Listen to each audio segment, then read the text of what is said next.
Bonjour et bienvenue sur Jared TV pour cette nouvelle présentation d'une de mes armes. Donc aujourd'hui, ça sera ma Marlin XL7 en 222 Remington. Donc tout d'abord, cette carabine, c'est une carabine plutôt typée chasse. Donc on le voit déjà par rapport à la taille du canon. Elle existe en 308 Win. Elle existe en canon lourd. Malheureusement, ils ne font pas le canon lourd pour le 222. Donc cette carabine est livrée sans organe de visée métallique. Comme vous voyez, le canon est vraiment complètement lisse. Par contre, elle est percée taraudée et elle est vendue avec un rail Weaver 22 mm déjà installé, donc et qui est de très bonne qualité. Donc sur ce rail, moi j'ai mis une lunette Tasco 22 mag. C'est une lunette plutôt destinée au petit calibre, du style 22 long rifle et 17 HMR et 22 mag. Mais elle se prête parfaitement au 222 Remington, étant donné le faible recul de ce calibre. Donc c'est une lunette 3.9 par 32, avec réticule 30-30, qui est très très lumineuse. Ça vous le verrez, j'essaierai de vous montrer la vue à travers la lunette en stand. Donc ensuite, cette carabine, la culasse, hop, la culasse est une culasse flûtée qui permet d'avoir le moins de contact dans le boîtier et d'augmenter ainsi la fluidité. Donc en sortie de boîte, faut pas s'attendre à des miracles, c'est s'accrocher un petit peu comme sur ma 22 long rifle. Mais maintenant, après quelques boîtes de munitions, elle s'avère très très fluide, ce qui est quand même très agréable. Donc ensuite, cette carabine est vendue avec la détente Profire. C'est la même que celle sur la vente de l'Enrif, enfin la même, en tout cas le même système.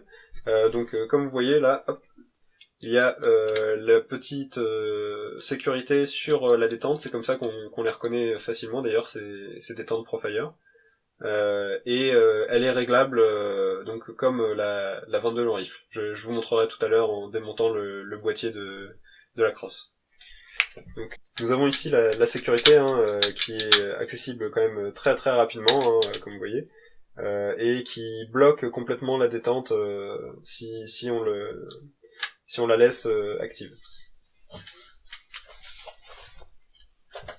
Donc là, vous aurez sûrement remarqué ma carabine n'est pas avec la crosse synthétique d'origine, où les Marlin XL7 sont vendus avec cette crosse synthétique. Donc je vais vous montrer pourquoi. J'ai la crosse synthétique ici. Moi j'ai aussi acheté le modèle classique. Comme vous voyez, attendez, je vais mettre un peu de lumière. Hop. Donc comme vous voyez, cette crosse est complètement vide. C'est même pire à l'intérieur. Donc vous voyez, ils mettent juste un petit bout de papier plastique pour réduire les vibrations à l'intérieur. Mais ça fait que, voilà, vous entendez, c'est complètement vide. Et donc voilà ce qu'ils mettent à l'intérieur pour réduire les vibrations. Et le problème aussi, c'est que ça fait que cette crosse est très très flexible. Donc ça peut être bien pour de la chasse. Pour le coup, elle n'est pas du tout fragile, mais pour du tir de précision, c'est pas le mieux. Donc ensuite, avec cette crosse, le magasin est interne. Je sais pas si on voit bien là. Hop, voilà. Le magasin se trouve ici. On ne peut mettre que 4 coups dans le magasin avec cette crosse, ce qui limite les choses. Moi donc j'ai changé la crosse et j'ai installé une Boyds, voilà, hop. Donc une Boyds en Monte Carlo, voilà, avec le busque surélevé et dévié un peu.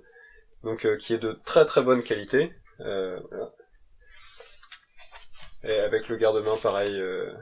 Donc pour une centaine d'euros, on peut trouver ces crosses-là.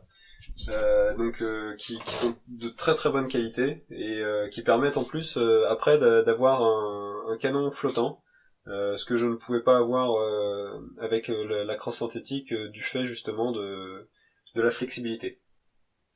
Donc j'ai un peu modifié aussi cette crosse, voilà. J'ai rajouté un rail Picatinny à l'avant. Plutôt que l'anneau de grenadière pour pouvoir monter ce bipied, donc c'est un bipied CAA, qui est quand même de très bonne qualité et très très stable, et hop, qui a l'avantage en plus de pouvoir se démonter très rapidement. Ah, hop. Et on peut démonter les pieds et mettre des pieds plus longs, hein. Moi par exemple j'en ai, je vous montrerai sur une autre de mes carabines, de pouvoir prendre un minimum de place si on a besoin. Hop. Donc c'est quand même un très bon bipied, et malheureusement il faut avoir un rail pour l'installer. Ça ne peut pas se mettre sur un anneau de grenadier. Donc maintenant je vais vous montrer le démontage et puis je vais vous montrer comment accéder au boîtier et régler la détente. Donc il suffit en fait de dévisser cette vis-ci, ainsi que celle-là, et après on peut démonter le boîtier de la crosse et accéder à tous les réglages.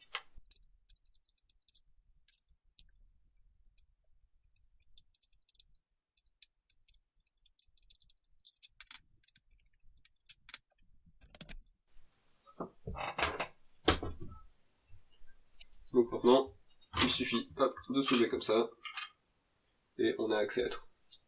Donc d'abord je vais vous présenter la crosse et l'intérieur. Donc là, le ressort du magasin, donc avec la plaquette qui pousse les munitions. Donc à l'intérieur du magasin, elles font gauche-droite, elles sont pas toutes les unes sur les autres. Et donc voilà la crosse. Comme on voit là à l'intérieur, ça reprend le principe de celle d'origine. Là, on pourra avoir l'impression que c'est creux, mais c'est quand même du solide. Là, donc on aperçoit bien l'emplacement pour le tenant de recul, ainsi que donc l'emplacement du magasin et l'emplacement pour la détente. Donc là, ce que je vous disais tout à l'heure, le magasin avec cette crosse permet de mettre 5 munitions au lieu des 4 normalement. Plus une dans la chambre si vous voulez. Donc cette crosse, la seule chose que j'ai gardée de la crosse d'origine, c'est la plaque de couche que je trouvais très très efficace. Elle est assez imposante, comme vous voyez, et elle fait très très bien son boulot. Bon là c'est sur du 222 donc c'est assez normal, mais je pense que même là sur du 308 je pense que c'est la même plaque de couche et ça doit être quand même très très efficace. Une autre chose aussi sur cette crosse que j'ai gardée, c'est le pontet. Donc ce qui est appréciable, c'est que sur la crosse synthétique, le pontet est aussi démontable. Il y a certaines marques qui font des pontets moulés aussi dans la crosse. Là, Marlin a choisi de faire un pontet démontable qui permet de le réutiliser pour des crosses de ce genre. Et donc maintenant, je vais vous montrer le canon et le boîtier. Donc là, ce que je vous disais, le canon, donc à la base il est assez épais, mais plus on avance et plus il est fin. Donc ce qui fait que en faisant des grosses séries de tirs en stand, ça m'est déjà arrivé que le canon soit assez chaud et ça crée des mirages. Et en plus ça risquerait après de jouer sur la précision. Donc là, donc vous voyez le magasin qui est là.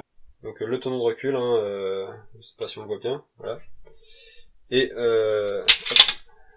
voilà. Et donc là, vous avez la détente réglable avec donc la sécurité qui se trouve ici. Et la détente, donc même principe que sur la 22, il faut dévisser cet écrou et visser la petite vis à l'aide d'une clé Allen de la taille. Donc cette détente, pareil, est démontable assez rapidement s'il y a besoin de nettoyer. Ça se fait sans problème. Et je vais vous montrer, pour remonter, c'est pareil, ça se passe très très rapidement.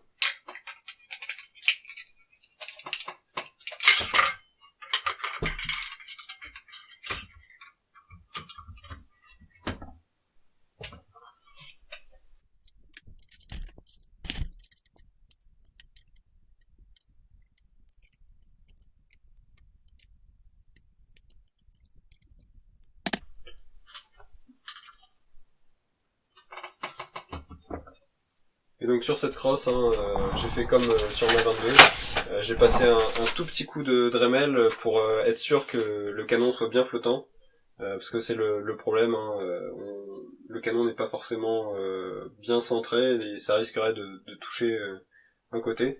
Et donc là, comme vous voyez, c'est vraiment flottant jusqu'au boîtier. Donc là, il y a pas de problème pour la précision, pour les vibrations.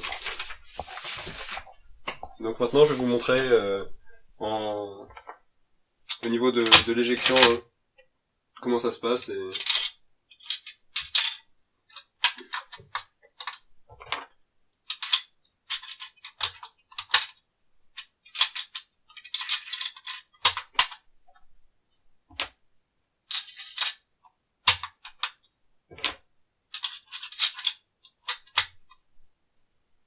Donc là, vous voyez, j'ai mes 4 balles dedans.